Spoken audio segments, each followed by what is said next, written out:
It was the first day of a now 70-year-long tradition in Northwest Arkansas, the War Eagle Craft Fair. 5 News reporter Parker Abels shows us what the family behind it overcame to keep the decades-long tradition going strong.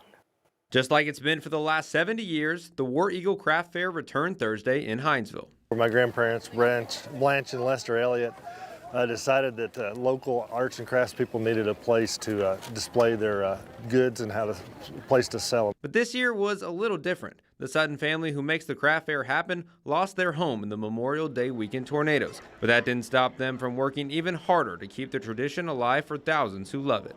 You know, it's just been a deal of, overcome and, make the decisions that we did. It's been a lot of work. Even when it took them until Wednesday evening to get things finalized. You know, we started yesterday, the fair started this morning, and then, we were still putting all the pieces together late Wednesday night. This family tradition can be a lot of work. Fred Sutton says it means the world to him and his family. We don't really think about it, because we grew up with it.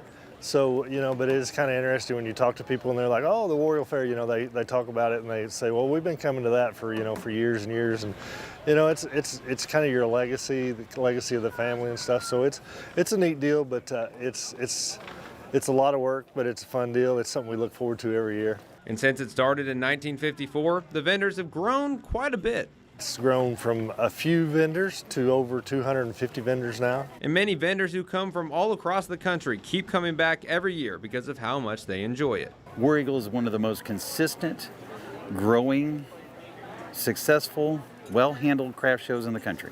My family's been coming to this show for ever since I was a kid, so it's pretty cool to now be a vendor and making stuff and being here every year. We're from Texas, and we had heard that it was an amazing show and just a lot of homemade items, a lot of people, great fun, it's an exciting time, so we wanted to check it out. In Hinesville, covering news where you live, Parker Abels, 5 News.